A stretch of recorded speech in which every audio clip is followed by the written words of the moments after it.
Stephen F. Austin were both Texas impresarios, which was about all they had in common. It is challenging to imagine two individuals who were more dissimilar. Edwards was a speculator. Austin was a colonizer. Edwards was shrill and abrasive. Austin was soft-spoken, diplomatic. Edwards was loyal only to his appetites and ambition. Austin was devoted to his colonist and the Mexican Republic. Edwards was slapdash and ultimately a failure. Austin was attentive and successful.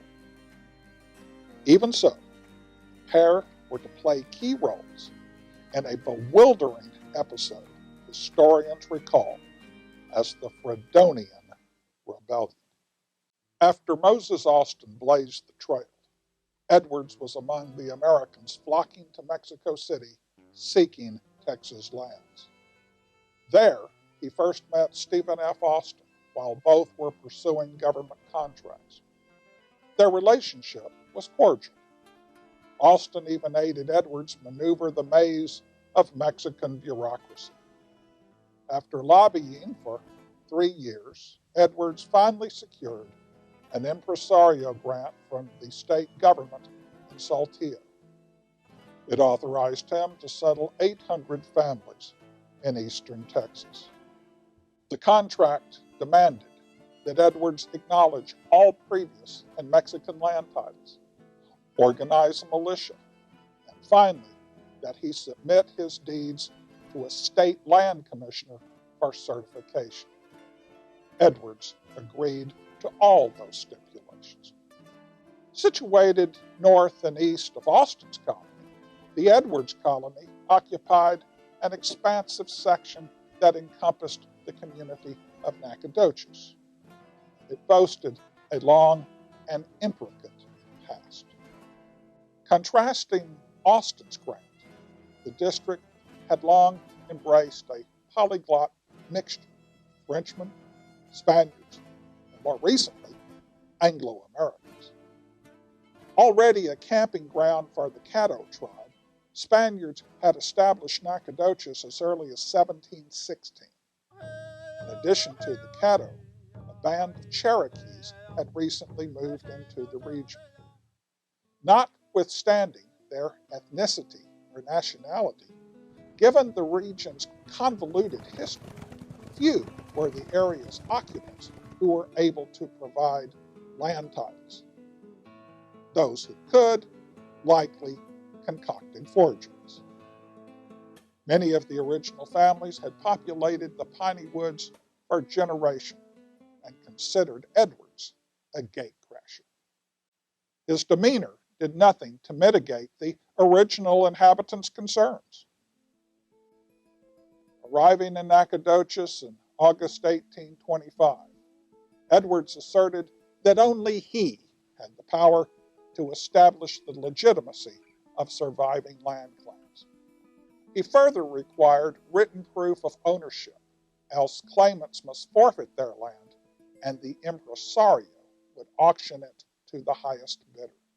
Bigotry provoked his actions.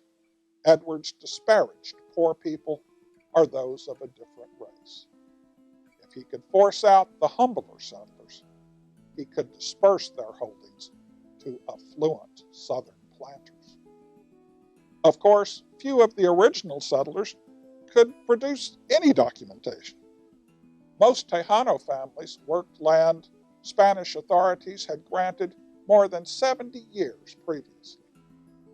Before Edwards' arrival, written deeds had never been an issue. Few of the original settlers could read them. Expecting tensions between Edwards and the locals, Luis Frazier, acting alcalde, and the town clerk, Jose Antonio Sepulveda, took it upon themselves to authenticate Spanish and Mexican land titles. Infuriated, Edwards charged them with forgery. His behavior alienated the old inhabitants who were already skeptical of their new impresario. By December 1825, Edwards had recruited 50 American families to inhabit previously settled plots near Nacogdoches, a circumstance which provoked the initial occupants even further. Reports of Edwards' oppressive tactics arrived on the desk of Governor Jose Antonio Salcedo in San Antonio. The governor and other Mexican officials began to view the irksome impresario with a jaundiced eye. In 1826, during a period when Edwards was absent from Texas, he left his colony in the hands of his business partner and younger brother, Benjamin. 9 years younger than Hayden, Benjamin inherited all of his brother's grace and charm, a bequest of dubious value. Hayden's record of severity, along with the haughty and contemptuous tone of Benjamin's correspondence, persuaded Mexican officials that the Edwards brothers did not justify all the vexation. In October 1826, they rescinded Hayden's contract. The Edwards brothers faced financial ruin.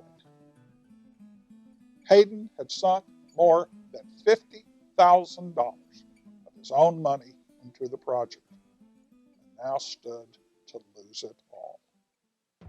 On December 16, 1826, the brothers, with only 30 supporters, entered Nacogdoches. On December 21st, they proclaimed the Republic of Fredonia, which just happened to share the same boundaries as Edwards' former colony. Almost immediately, the self-styled Fredonians endorsed a peace treaty with the neighboring Cherokees. The revolutionaries then hoisted their new flag. Denoting the allied ethnic groups, it supported one white stripe and another in red. Blazoned on the standard were the words independence, liberty, and justice. The rebels dispatched couriers to Louisiana seeking reinforcements from the U.S. Army, which wanted nothing to do with the harebrained conspiracy. Another messenger rode south to invite Austin and his colonists to join the insurgents.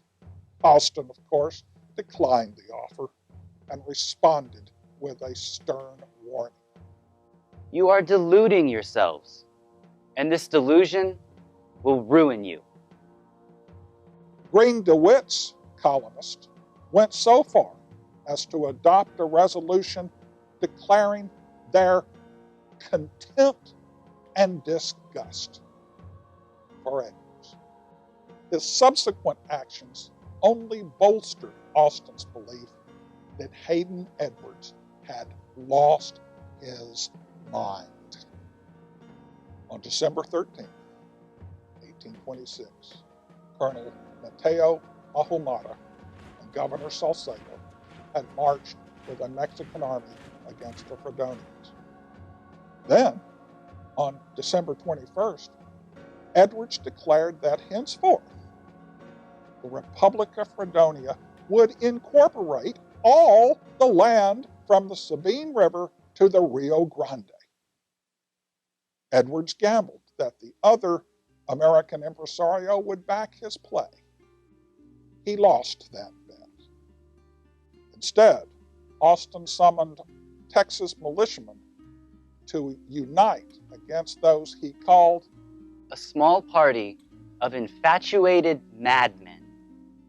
Austin attempted to negotiate with Edwards, but he rebuffed all overtures.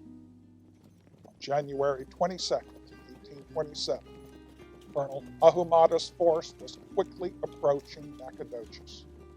The house of cards that was the Fredonian Republic began to collapse from within. As his followers absconded, Edwards finally came to understand that he was facing disaster. On January 28, 1827, the former impresario fled toward Louisiana, abandoning Texas, his colony, and his fantasies of the Fredonian Republic. The rebellion was over.